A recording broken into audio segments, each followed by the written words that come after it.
ஓய் ஏஞ்சல், எனக்கு ஒரு பெரிய டவுட் ஒன்று இருக்கு. எனக்கு அதை கிளியர் பண்ணி விட்றியா? சொல்லுங்க அண்ணாச்சி, என்ன டவுட்டு?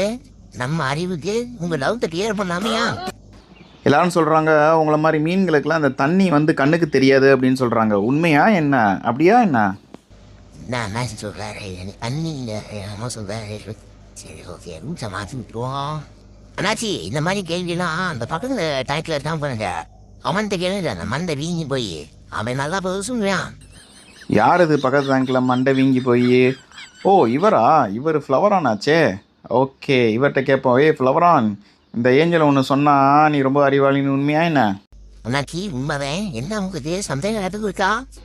ஆமாம் ஆமாம், அண்ணாச்சிக்கு ஒரு பெரிய டவுட் இருக்கு. கிளியர் பண்ணி விட்றியா? டவுட்டை கிளியர் பண்ணோம். நம்ம லட்டு சாப்பிட்ற மாதிரி கேளுங்க. உங்களை மாதிரி மீன்களுக்கெல்லாம் இந்த தண்ணி வந்து கண்ணுக்கு தெரியாது அப்படின்னு சொல்கிறாங்க. அது உண்மையா பொய்யா? கரெக்டாக நீ சொல்லு பார்ப்போம். ஆமா அண்ணாச்சி, நம்ம எல்லாத்துக்குமே இந்த தண்ணி வந்து கண்ணுக்கு தெரியாது. உங்களுக்கு எப்படி இந்த காத்தெல்லாம் கண்ணுக்கு தெரிய மாட்டேங்குதோ, அதே மாதிரி தான் எங்களை மாதிரி மீன்களுக்கு வந்து இந்த தண்ணி வந்து கண்ணுக்கு தெரியாது. ஓ அப்படியா? அது உண்மைதானா? சரி சரி, ஓகே ஓகே, குட். எனக்கு நல்லபடியாக கிளியர் பண்ணி விட்ட டவுட்டை. நன்றி அண்ணாச்சி, போயிட்டு வாங்க. ஓ ஏஞ்சல், நீ சொன்ன மாதிரியே அந்த மண்டை பாஸ் வந்து பயங்கர கிளவரு. நான் தான் அப்போவே சொன்னேன்ல, அவன் பெரிய அறிவாளி, அவன் பெரிய கேளுங்க. சூப்பர், எனக்கு ஒரு மீன் அறிவாளியை நீ எனக்கு காட்டி கொடுத்துருக்க. சூப்பர். ஒரு குரூப்ல எல்லாத்துக்கும் சாட்சி கேட்டுருக்கீங்க பார்த்தீங்களா?